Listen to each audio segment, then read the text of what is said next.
saudara, wah saya rasanya udah bertahun-tahun gak pernah kesini, gak pernah maksudnya berdiri di sini saudara. Sejujurnya deg-deg nih saudara. Di depan Ibu Iin saudara yang bisa melihat semuanya saudara. Tuhan bisa melihat semuanya. Tapi Ibu Iin juga, wah udah pokoknya. Oke, kita mau buka firman Tuhan. Keluaran 3 ayat 2 sampai dengan 4. Adakah saudara bisa membacakan ini? Keluaran 3 ayat 2 sampai dengan 4. Ya, oke. Lalu malaikat Tuhan menampakkan diri kepadanya, kepada Musa. Di dalam nyala api yang keluar dari semak duri. Lalu ia melihat. Dan tampaklah semak duri itu menyala tetapi tidak dimakan api. Semak duri itu menyala tetapi tidak dimakan api. Enggak ada bau hangus, enggak kebakar.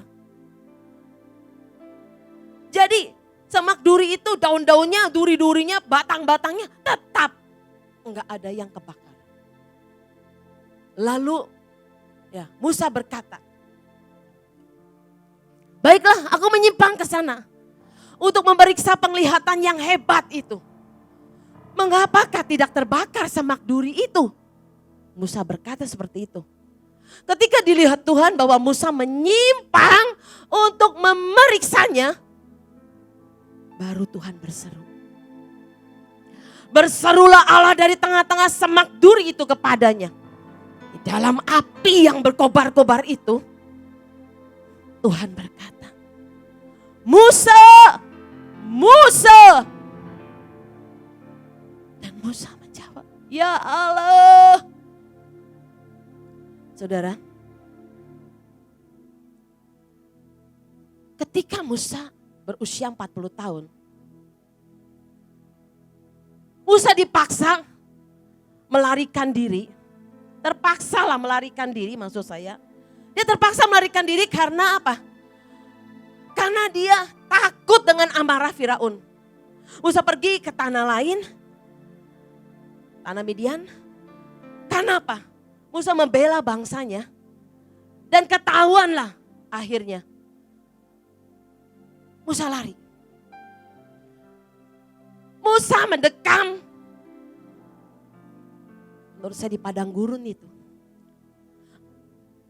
Tiba-tiba Musa mendekam di sana selama 40 tahun, bayangin. 40 tahun kemudian Tuhan memanggil Musa. Saya lagi mikir ya, Tuhan kok 40 tahun ya Tuhan, lama banget Tuhan. Kenapa ya Tuhan?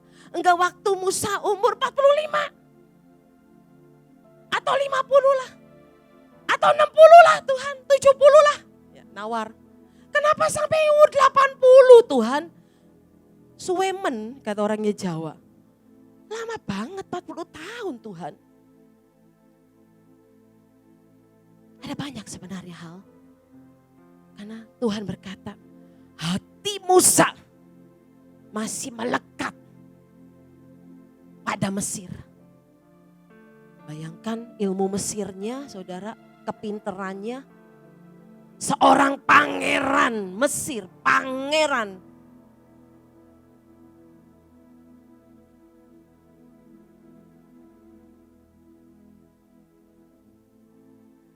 Dan masalah apalagi saudara? Hati Musa belum benar. Musa tertolak. Musa marah, Musa minder. Hari itu saya percaya Musa itu marah sama Tuhan. Tuhan, aku mau bela bangsaku. Aku mau nolongin mereka. Mungkin waktu kecil Musa itu kan disusuin oleh ibunya ya. Ibunya sendiri, ajaib saudara. Saya percaya itu ibunya tiap hari itu ngomongin Musa. Kamu pangeran Allah. Kamu pangeran Allah, bukan pangeran Mesir. Tiap hari pasti diomongin. Engkau punya.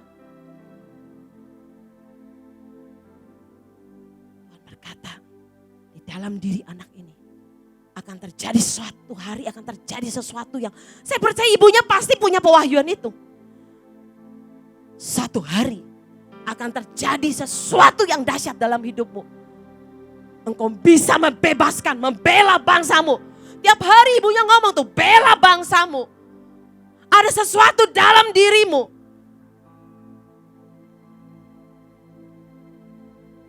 Hari itu saudara, tiba-tiba Musa yang tiap kali dia tahu itu dan dia simpan. Karena diasuh ibunya. Nanti kalau udah diasuh ibunya, diminumin susu ya, ditetein mungkin. Terus dibawa lagi ke istana. Alkitab tidak menjelaskan sampai umur berapa, tapi kalau di sapi itu 2 tahun, saya nggak tahu itu mungkin masih juga siapa, saya nggak ngerti, siapa tahu itu ibunya juga dibawa ke istana untuk ngejaga jadi babysitter. Tapi saudara, itu dia pernah, menurut saya panggilan itu begitu kuat dalam hidup Musa. Terus berbicara, setiap kita saya percaya, setiap kita dalam hidup kita waktu Tuhan panggil saya. Sejak saya bertobat, panggilan itu bergema terus di hati saya. Sambil cuci piring saya ngomong, Tuhan tuh bilang gini, kamu satu hari akan jadi hambaku. Kamu akan pergi ke desa-desa, kamu akan pergi ke bangsa-bangsa, kamu akan berkhotbah. Saya melongo, saya bilang siapa Tuhan saya ini. Sambil cuci piring saudara, sambil saya karakter masih jelek, ya masih segala macam, belum ngerti apa-apa saya bilang.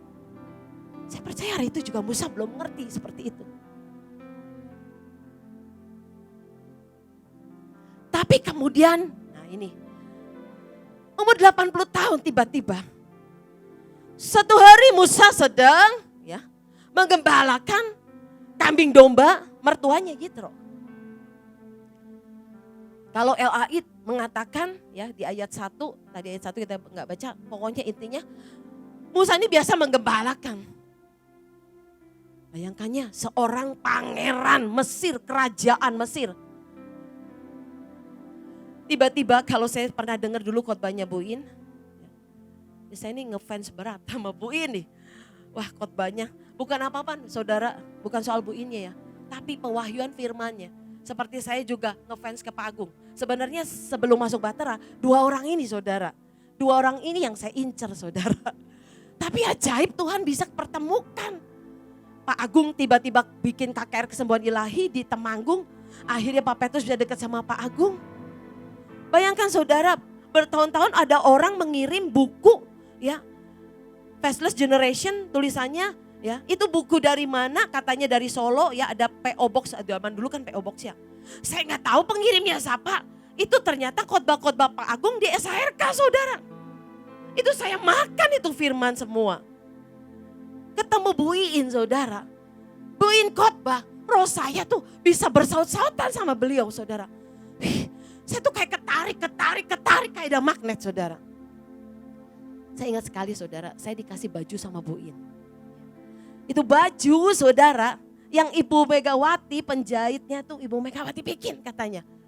Bajunya itu saudara, memang dulu bukan baju profetik ya. Sampai hari ini masih ada Bu, saya taruh itu.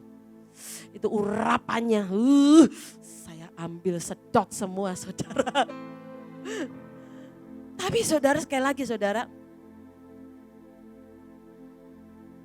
hari itu ya, saya pernah dengar khotbah ini yang begini saudara maksudnya. Musa terjun bebas dari seorang pangeran. Punya kuasa otoritas. Pleng, jadi tukang angon bedus saudara. Iya. Aduh, memelihara, mengembalakan domba saudara. Ya kambing domba, ya bedus tuh kambing ya, kambing domba gitu saudara. Bayangkan saudara, yang hidup di istana begitu megah, begitu mewah. Wih kayak bos pangerannya tinggal perintah aja. Tiba-tiba saudara, nyungsep saudara. Dan dengan segala menurut saya hari itu ya, Musa dengan segala mengasihani dirinya, melo-melonya. Udah. Dan sekali lagi, kemudian yang hebat di situ saudara. Musa lagi menggembalakan kambing domba itu. Tiba-tiba hatinya diarahkan menuju Horeb, gunung Tuhan. Sinai saudara, sama dengan Sinai. Gunung Tuhan. Horeb artinya kekeringan, ketandusan. Ini hati Musa yang bertahun-tahun kering, tandus, kosong. Habis menurut saya udah. Dia naik ke gunung Tuhan. Dan apa yang terjadi? Dia mengalami perjumpaan menurut saya. Itu saya bilang ini perjumpaan supranatural.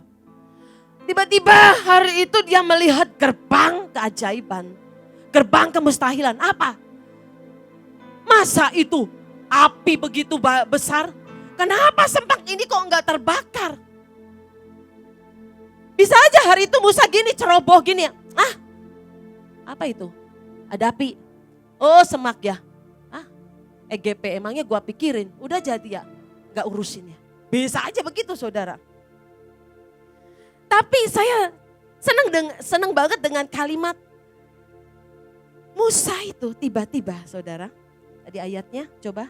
Yang tadi ayat berapa? Ayat 3 ya. Baiklah, aku menyimpang ke sana untuk memeriksa penglihatan yang hebat itu. Rupanya mungkin lagi sekilas lihat, ya udah itu. Begitu dilihat lagi, di depannya ada gerbang kemustahilan. Gerbang keajaiban itu. Tiba-tiba dia mendekat. Saudara, ketika Tuhan kasih ayat ini saudara.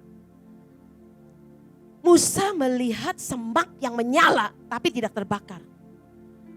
Kemudian Musa mendekat kepada Tuhan. Mendekati hadirat Tuhan itu. Bayangkan dalam api semak tidak terbakar. Itu pasti hadirat Tuhan, tidak mungkin saudara. Gak mungkin. Hadirat Tuhan. Dia tahu Tuhan ada di situ saudara. Kemudian itu Tuhan kasih tahu gini. Kamu tahu gak? Kenapa Musa bisa menyimpang lihat penglihatan itu? Maksudnya memeriksa dan mau mendekati. Kenapa? Karena hari itu Musa meletakkan, Musa membuang semua urusan pribadinya. Apa yang melekat di dirinya, dia buang semua.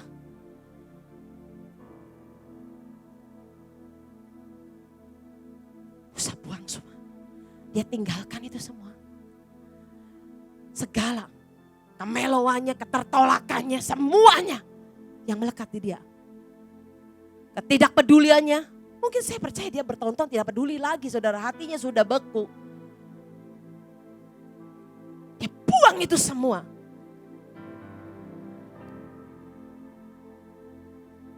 Dia buang fokusnya dia mungkin sama masalahnya dia.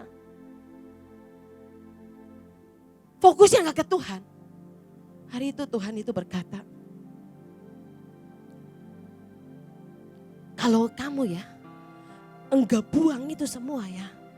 Apa yang melekat di hati kamu. Kamu enggak lepasin itu. Tuhan bilang. Apa yang ngegandulin kamu itu loh. Masalah kamu, persoalanmu. Mungkin utangmu. Mungkin kepahitanmu. Apa saja saudara. Tuhan berkata, engkau enggak akan pernah bisa.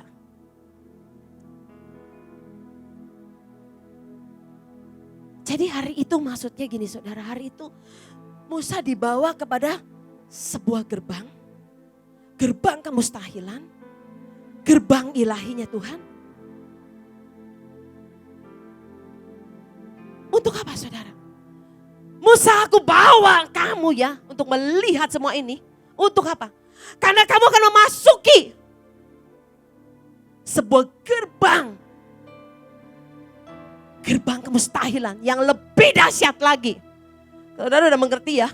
Akhirnya Musa dibawa kemana saudara? Saudara lihat waktu Tuhan bawa Musa membelah Laut Merah itu.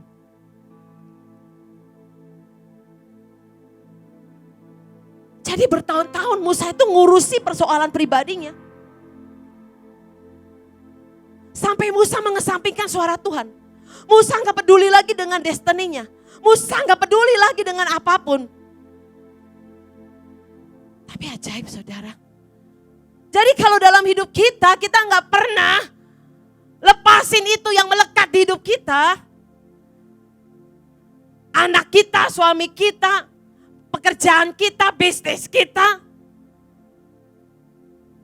Orang nih ya sering banget saudara, ini jujur saudara, disibukin dengan persoalan-persoalan yang sebenarnya gak perlu. Bahkan orang bisa sibuk pegang HP seharian bisa banget saudara. Orang bisa sibuk seharian urusin konseling, saya gak urusin konseling. Tuhan saya bilang, ini mengikat nih, stop ini sudah. Sorry ya nanti ya saya bilang, gak bisa ya.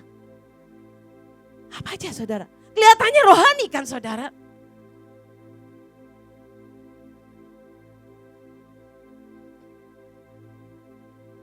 Kita berkata, mendekatlah kepada Allah. Dan ia akan mendekat kepadamu. Yakobus 4 ayat 8 saudara. Tuhan berkata mendekat kepadaku Musa. Dan aku akan mendekat kepadamu. Hari itu saya percaya api itu, Musa masuk dalam api itu. Dan api itu, hadirat itu menyelimuti Musa. Mendekatlah kepadaku. Aku akan mendekat kepadamu. Kemudian tiba-tiba pewahyuan dibuka saudara. Musa tiba-tiba bisa mengerti identitas dirinya, jati dirinya. Musa bisa mengerti. Tiba-tiba diingatkan kembali. Seperti saya waktu hari itu. Diingatkan kembali. Kamu ngerti. Kenapa aku memanggil dan mengutus kamu. Saudara, setiap kita Tuhan memanggil dan mengutus kita. Untuk sebuah tujuan yang mulia. Untuk sebuah bangsa diselamatkan, berbalik kepada Tuhan. Seperti Musa. 2 juta lebih budak dimerdekakan. Datang menyembah kepada Tuhan.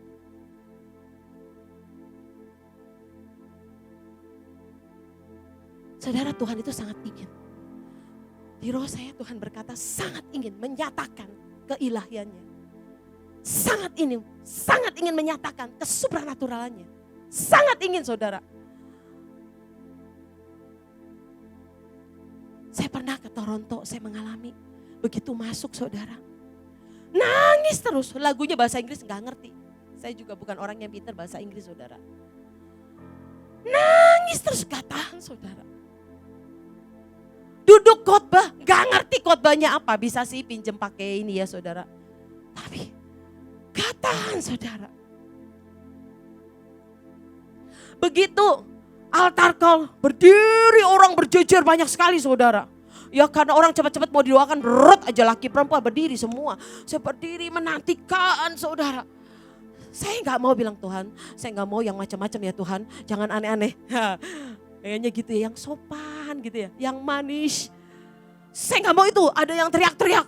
Itu ada yang apa tuh, holy laughter. Wah, ketawa terus ya saudara. Ya, jadi kita ikut ketawa gitu ya. Tuhan, saya pengen Tuhan engkau sendiri yang menjamah. Jangan sampai, saya pernah lihat hamba Tuhan kalau doain ngucuk, blak gitu ya.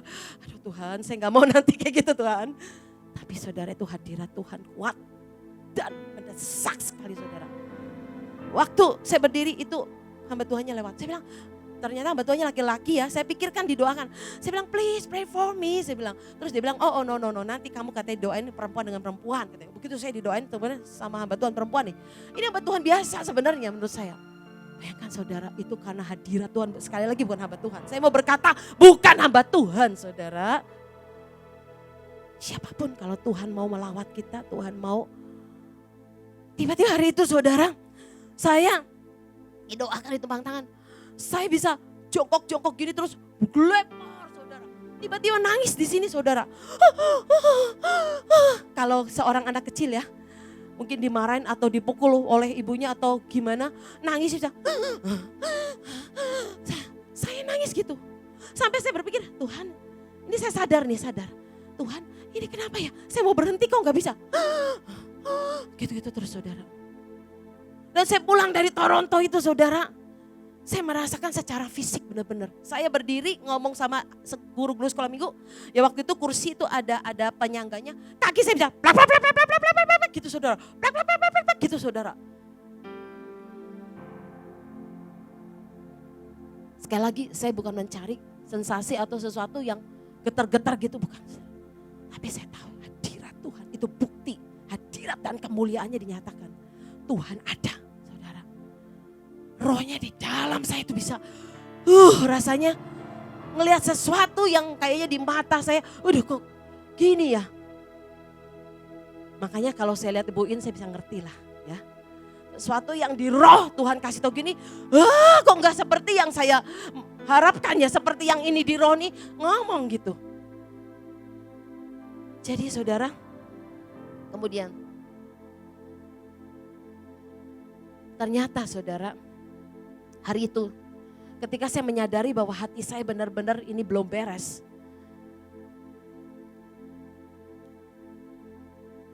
Tiba-tiba Tuhan itu bilang gini, nak sebenarnya kamu itu sudah memasuki gerbang keajaiban.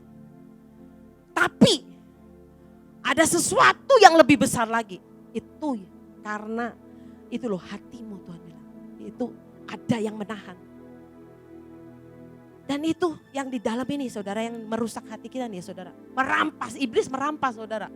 Iblis merampas penyembahan kita. Iblis merampas saudara keintiman kita. Iblis merampas semuanya saudara.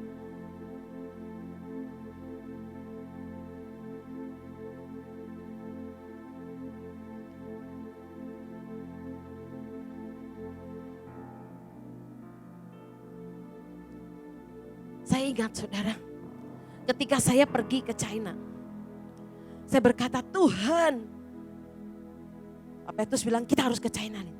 Kita pemetaan ya, jadi itu ada satu orang kurang lebih waktu itu pahlawan yang mereka tuh mau membebaskan China itu dari tekanan, nah dari kemiskinan ya, komunis itu perjalanannya seseorang dari saya lupa itu kota apa ya, Wenzhou apa kemudian menuju ke Beijing saudara. Nah jadi kita nih balikan keadaan, kita dari Beijing kemudian kita ke kota itu saudara. Tapi sebelum itu saudara, saya itu bermimpi. Saya tuh selalu bilang Tuhan kalau ke bangsa-bangsa, Tuhan aku mau yang ilahi loh Tuhan, aku gak mau yang biasa-biasa loh Tuhan. Tuhan aku mau masuk gerbang keajaibanmu. Gerbang kemustahilanmu itu Tuhan. Saya berdoa saudara temukan saudara. Semak belukar yang menyala itu saudara. Dan kau masuk ke dalamnya. Nah kemudian hari itu tiba-tiba malam saya bermimpi saudara. Sebenarnya sebelum Pak Petrus bilang ke China, saya bermimpi dulu. Saya itu seperti ada di peta Indonesia, saya ada di Indonesia nih ceritanya dalam mimpi tuh. Kan bisa berasa ya saudara kalau dalam mimpi. Saya ada di Indonesia, tahu-tahu saya cuma melewati sebuah garis saya bisa masuk Cina. Ini negeri China katanya. Nah saya ada di pasar saudara, seperti film silat zaman dulu ya. Orang Cinanya tuh yang model yang kuno-kuno. Jualan banyak sekali. Terus orang Cina tuh ngomong ke saya, tolong belilah. Beli katanya, jualannya suruh dibeli. Tolong. Orang semua yang saya temui, tolong beli gitu. Jadi saya kaget saudara. Kok gampang banget dari Indonesia langsung aja ke Cina saudara. Kayak gak ada pembatas. Saya berpikir keras berdoa, Tuhan ini apa Tuhan? Yang pasti sudah harus ke Cina saudara. Tiba-tiba Tuhan ingat waktu Paulus orang Makedonia ya melambaikan tangan, tolonglah kami, menyeberanglah kemari. Itu firman berbicara, menyeberang. Jadi kita harus ke China. Jadi akhirnya kita pemetaan.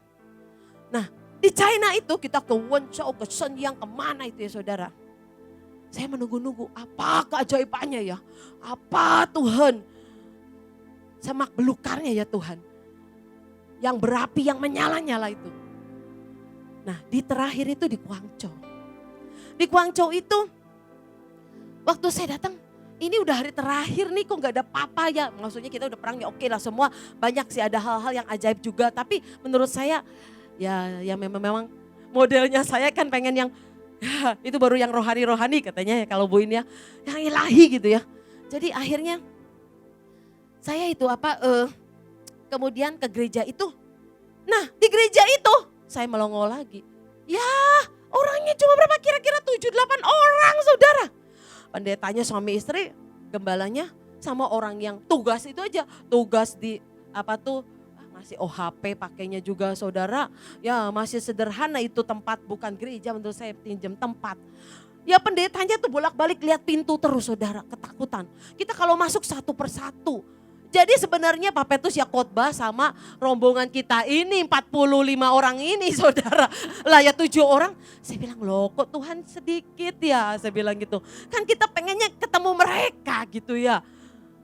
Ya ternyata mereka ini ketakutan. Dan juga ya kita ini, saya nggak tahu waktu itu Adi Surya yang dapat PIC-nya channelnya tuh dapat penterjemah untuk khotbah Bapak itu bahasa Indonesia kan diterjemahkan harus bahasa Mandarin tuh coba tetap ada biarin dah khotbahin yang 8 orang itu ya. Nah jadi diterjemahkan bahasa Mandarin ya saudara. Kemudian waktu diterjemahkan Pak Petrus khotbah itu tentang Sinim, negeri China. Jadi buka, bagus ya. Dan kemudian sampai si penterjemahnya aja itu dia merasakan sesuatu yang lain. Karena setelah itu saya bilang yuk kita bergerak. Doain ini orang-orang. Wah 8 orang diserbu sama 45 orang lebih. Wah pokoknya omongin apa saudara. Rasain lo ya. Yang datang 8 orang kamu menanggung semua itu. Yang lain gak ada sih saudara istilahnya. Nah apa yang jadi hari itu? Kemudian yang ajaib saudara. Ya ternyata yang ada di mimpi saya saudara. Seseorang bilang gini sebelum ibadah. Bu saya tadi di jalan lihat ada orang jual bunga katanya gitu. Tiba-tiba hati saya pengen beli bunga buat Bu Linda. Ini hari terakhir pengen beli bunga buat Bu Linda. Teruslah dia itu akhirnya Bu ini saya kasih bunga buat ibu. Aduh thank you banget ya. Ya ini sebagai kita juga tanda menuntaskan ya Bu. Dan kita maksudnya Tuhan akan bawa lagi kepada yang lebih lagi untuk masuk ke China ke tempat yang dibawa lagi lebih. Oke ya bunga itu ya kemudian setelah terakhir ya. Ini Ibu Pendeta dan Bapak Pendetanya harus didoakan nih sama kita lebih-lebih ini wah diganyang habis saudara. Ya Bapak Ibu Pendetanya nih tapi ternyata saudara saya mau kasih tahu ya saudara. Ternyata di China di Guangzhou tuh di China ya ada juga ya. Ternyata ada permainan juga ya. Jadi dari penterjemahnya ngomongnya ya nanti bisa orang-orang China datang ibadah. Ternyata cuma sedikit ya. Rupanya ya dia bilang sudah biasa Bapak gereja ini ya hamba Tuhan lain datang. Ya termasuk Pak Niko gitu hamba Tuhan lain datang gitu loh. Nah rupanya saya pikir ini ada hamba Tuhan ini ada kurang ya lah menurut saya gitu lah tahu sendiri gitu ya. Jadi tapi nggak buat saya nggak peduli itu ya. Karena yang penting lu udah berhadapan dengan aku ya. Dengan gue ya. Nah di situ ya terus hari itu kita doain saya bilang semua doain ini 2 hamba Tuhan ini. Ya Papa terus doain nih hamba Tuhan lakinya prianya ya gembala sidangnya kemudian istrinya. Nah ketika mendoakan istrinya. Tuhan itu bicara gini, kamu ya nanti ya, kamu waktu doa, kamu selesai, kamu doanya begini katanya.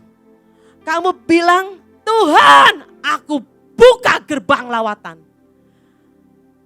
Apa saudara, Tuhan berkata, kamu tahu China pernah mengalami kebangunan rohani yang dahsyat banget. Mereka nih dididik dan hidupnya, saya kalau lihat film China tertindas saudara, lihat saudara, aduh menyedihkan sekali saudara. Itu yang namanya di penjara ya saudara. Itu bergilir yang tidur tuh tidurnya di dalam musim dingin saudara. Tidurnya di lantai kemudian dijejer dan harus ada 1 orang yang bergilir. 1 orang bergilir ya pokoknya nungguin di situ. Jalan-jalan gitu ya. Nanti kalau ada waktunya mereka duduk semua ya. Nggak tahu dia apain tuh, diomongin apa mungkin diindoktrinasi ya. Mereka ada yang mau kencing nih. Gak boleh kencing.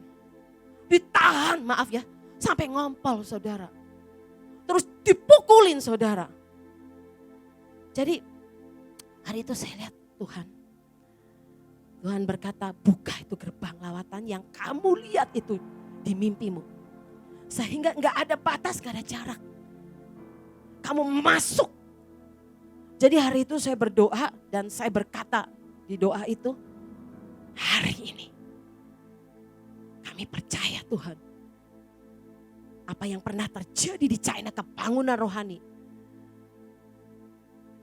Bagaimana mereka kuat, begitu kuat rohnya, jiwanya sampai ditekan sebegitu rupa. Tuhan, kami mau Tuhan, ambil ini Tuhan. Lawatan yang dahsyat Tuhan.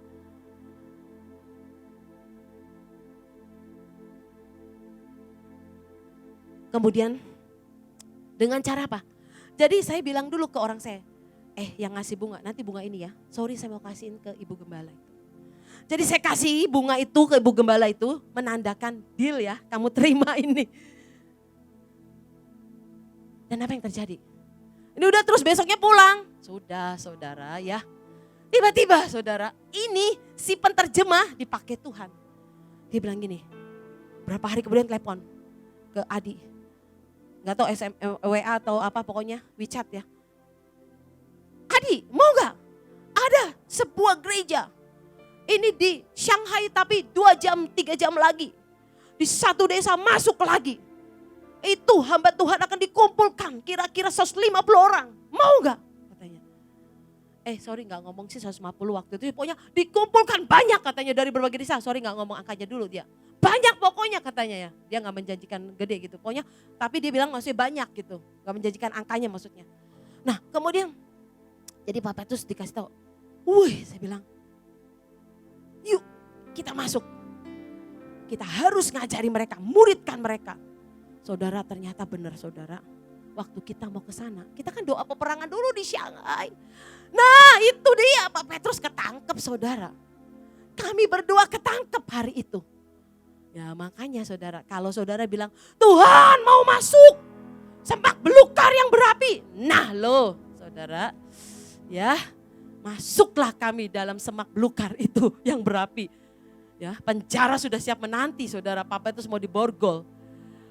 Karena Pak Petrus ya sebagai gembalanya jadi dia menekan Pak Petrus ya. Itu seperti spot jantung saudara hari itu. Nah saya waktu di situ ya saudara, saya sudah berdoa saudara. Itu masuk dari jam kurang lebih jam 9 malam kalau gak salah. Jam 9 malam sampai saudara itu jam 2 pagi saudara. Hampir 2:30 kita tuh nyari makan di Family Mart tuh di depannya. Belum makan saudara. Pikirnya gini, datang di Shanghai ya. Kami berdua karena ini kesalahan saudara. Ya, kadang-kadang mungkin kita nih perlu ya maksudnya ambil bisnis kelas, bukannya mau gaya-gaya. Bisa istirahat. Kami gak ngambil bisnis kelas, jadi kami duduk, di sebelahnya bayi saudara. Ngoeng terus, aduh kita berdua gak bisa tidur saudara. Jadi kita datang jam 7 pagi di Shanghai geliengan saudara. Ini mau doa peperangan saudara. Saya tahu banget sudah dikasih lihat Tuhan naganya di mana, di 2 tempat saudara. Itu mereka menyatukan kekuatan mengerikan sekali. Jadi akhirnya saya bilang sama orang-orang saya, tolong ya please kami mau tidur dulu. Nanti kami akan teruskan doper, tapi kami tidur dulu. Terus kami tidur ya saudara. Nah di hotel itu ternyata kami kan baru datang yang gak ngerti di hotel itu. Ini yang jual makanan mau makan siang ini di mana? Bahasanya gak ngerti lagi. Setiap lewat rumah makan ya baunya harum. Baunya itu ya tahu ya. Sapi pendek ya kata Pak Petrus. Setiap kali mau masuk, Lin gak jadi Lin. Mau masuk, Lin gak jadi. Ya kita gak makan-makan nih. Ya tapi gak bisa makan. Akhirnya makan buah saudara. Terus kita berbesar hati gini ya. Oh nantilah kita habis malam ibadah ya. Kita makan enak yuk kita cari restorannya enak. Saya bilang gitu kan Shanghai restoran enak banyak. Gak taunya kita ketangkep saudara. Jadi kita perutnya lapar kosong ini. Ya makan buah saudara sama keripik-keripik aja yang dibawa dari Indo. Dan hari itu saudara, saya mau berkata, Terus diintegrasi, saya nih sampai duduk ya, terus doa, dari doa, semua segala jurus doa sudah dikerahkan saudara. Semuanya udah dikerahkan, deklarasi ngomong, sampai orangnya liatin aja, kamu ngapain katanya. Digituin lagi ya, no katanya, no talking, no HP, no, semua kayak gitu dia ngomongnya saudara. Saya sampai kalau mau nge-WA ini harus ditutupin di tas saudara. Sampai Vincent bilang gini, jangan mah, nanti malah kita kelamaan, malah diperlambat katanya. Sudah nurut aja, nurut. Tapi saya kan orang yang bisa diam saudara ya. Terus saya berdoa dan saya ngomongin tolong ini doa. Saya bilang ini begini, saya lihat naganya gini gitu ya, saya bilang gitu.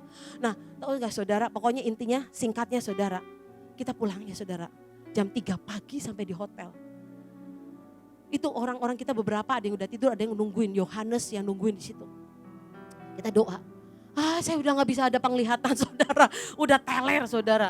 Gimana mau ada penglihatan udah teler, tidur lelah capek. Saya bilang sudahlah kesusahan sehari cukup sehari. Soalnya hatinya masih deg-degan terus karena ingat peristiwa itu saudara di tempat itu saudara. Jadi gak bisa konsentrasi juga, tegang saudara. Kemudian tidur, besok jam 7 pagi bangun.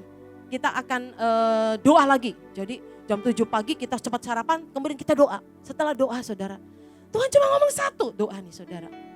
Saya tuh sampai mikir gini, yang ini kita pergi apa enggak nih ke tempat sana. Soalnya si orang imigrasi, orang intelnya bilang gini, kamu jangan macam-macam ya. Cina itu katanya sudah canggih sekali. CCTV di mana-mana. Kamu HP apapun kamu bisa ketahuan semua. Kamu jangan macam-macam ya. Begituin, wah diancam-ancam pokoknya saudara. Jadi sejujurnya saudara, itu iblis kan kayak gitu ya saudara dalam hidup kita ya. Kamu jangan macam-macam ya. Yang mengerikan diberitakan, diomongin ya.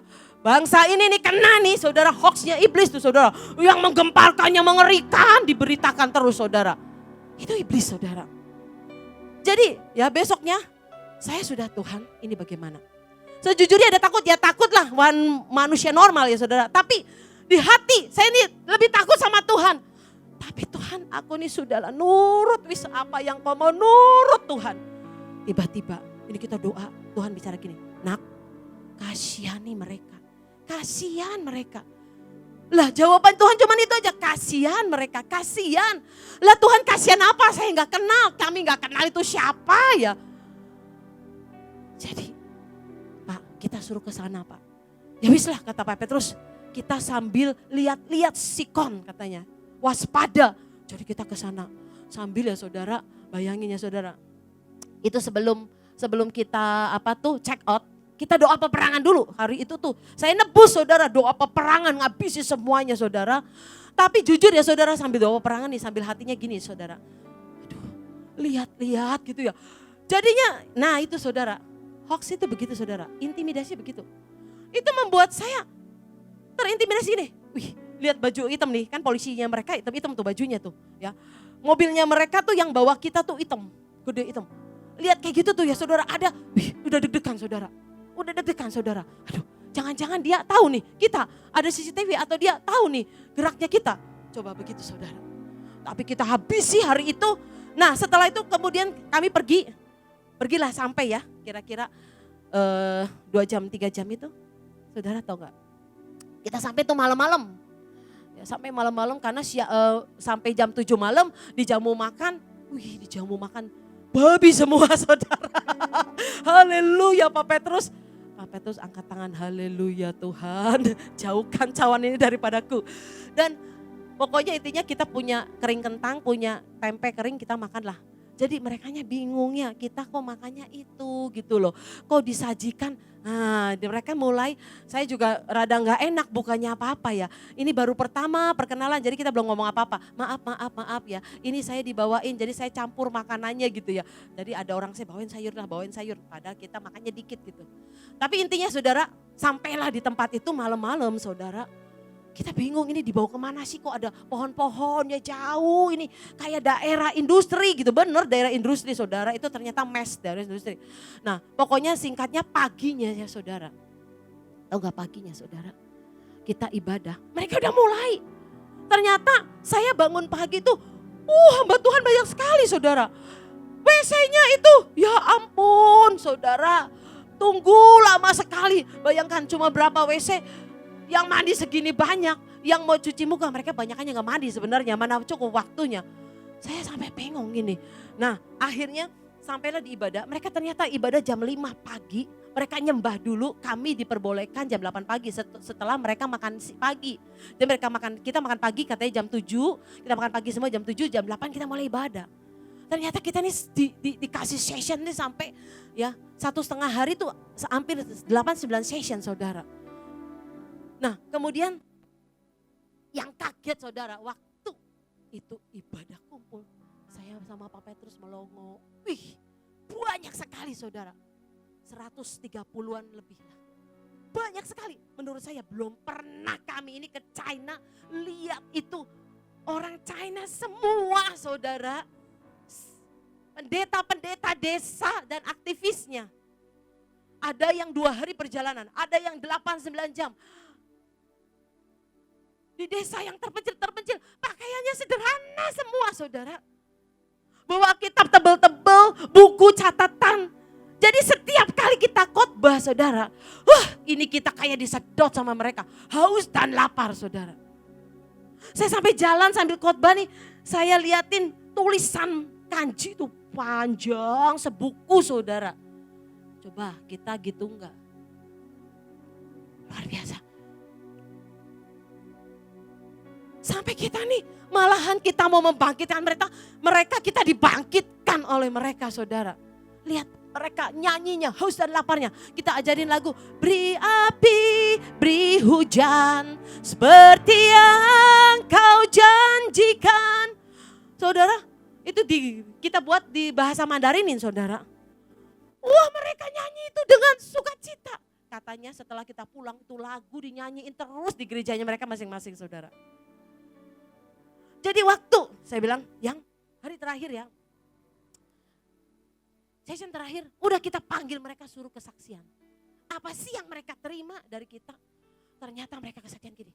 Saya belum pernah dengar khotbah yang kayak gini. Ini pengajaran yang berbeda. Sama sekali katanya, sangat baru buat kami katanya. Terus ada yang berkata, ini sangat dalam buat kita. Ini benar-benar membukakan katanya. Dan ada orang yang kepahitan dan mau cerai sama suaminya. Saya dengar khotbah, saya juga ada satu kesaksian kata Pak Pes, kamu saksikan juga soal keluarga. Mereka nangis, mereka dijamah Tuhan. Dan begitu altar call saudara, setiap kali altar call maju semua, paling tinggal 1-2 orang tok maju semua saudara. Pendetanya paling pertama maju saudara. Berlutut nangis saudara pendetanya. Masih muda pendetanya.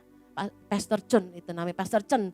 Jadi waktu kita ada ibadah apa tuh Bu yang terakhir tuh apa? Full film apa? Ibadah apa itu? Yang di Nah itu fulfillment itu pendeta itu kan kita undang ya sekalian ikut acara itu. Katanya dia bilang waktu dia kesaksian di Temanggung nangis terus dia katanya. Hadirat Tuhan menjamah dia. Gak tahan katanya. Dia bilang sampai aduh ke Papa itu Syeshe, terima kasih terus ke kita saudara. Begitu masuk ke gereja kita ya saudara. Dia itu ngeliatin pintu. Kok di sini ya ibadah dengan bebas katanya. Saya kalau ibadah di sana harus liatin pintu terus nanti ada petugas masuk. Benar saudara, memang kita bikin ibadah di hotel. Saya sama Pak Petrus sih gak ngerti apa-apa, santai aja Pak Petrus di depan dengan tenangnya. Ya 10 menit pak jedret. Itu semua intel masuk, semua polisi masuk semua saudara. Saya sama Pak Petrus diem aja, ini apa ini. Langsung itu si orang intel dan imigrasinya. Jangan ada yang bergerak katanya.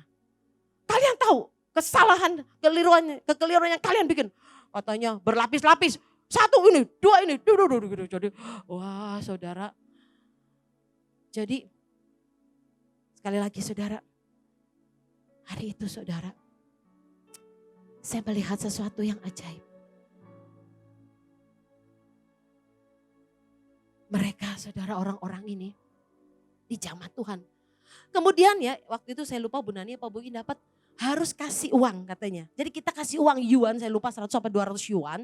Karena banyak sekali pendetanya saudara, ternyata berikut aktivisnya ada berapa orang, 60 atau 80 orang. Kita kasih semua. Tapi kita kasih pengertian. Bu In bilang ini tanda bahwa mereka hidupnya dipelihara Tuhan. Orang-orang hamba-hamba Tuhan desa itu. Dan mereka akan menginjil. Dicukupi Tuhan, lebih dari cukup. Pokoknya intinya kurang lebih begitulah. Jadi kita doakan, ini tanda benih ya kita doakan. Terus, tapi ternyata luar biasa loh. Ini Pastor Chen tuh melihat semua, niru semua. Jadi dia tuh ya, dia tunjukin foto-fotonya setelah kita pulang. Dia pergi ke desa, dia kasih uang ke pendeta desa juga saudara. Dia sedang doain. Jadi ajaib sekali.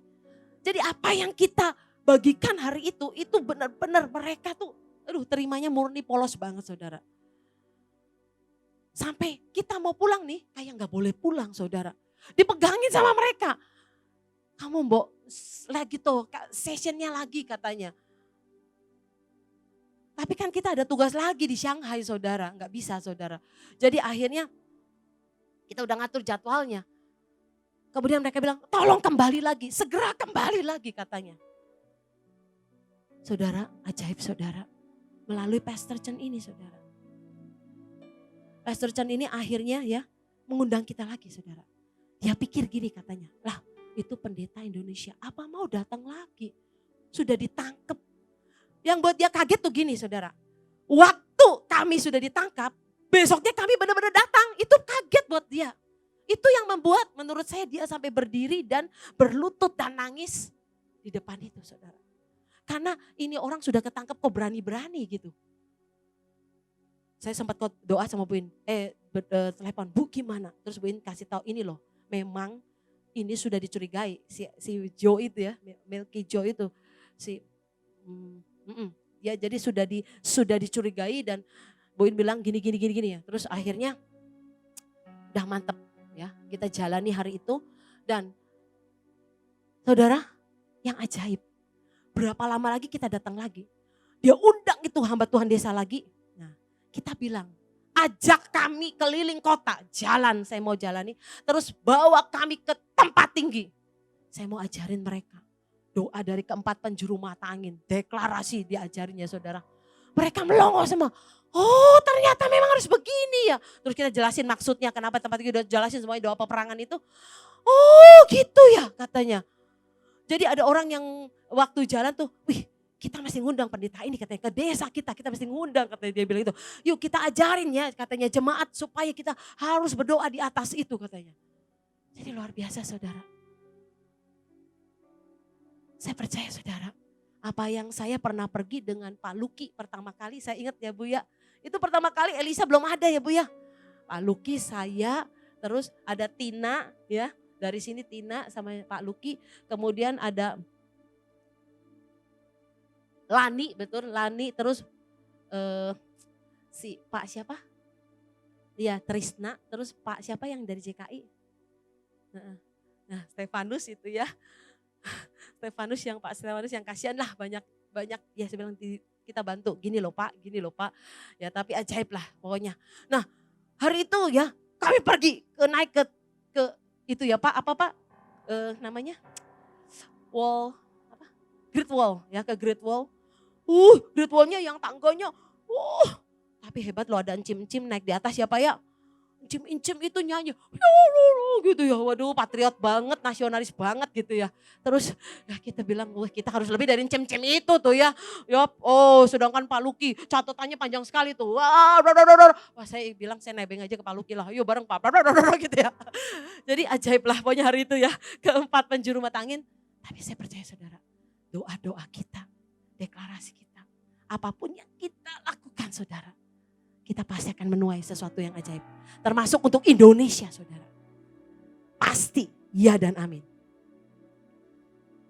Saya berdoa saudara.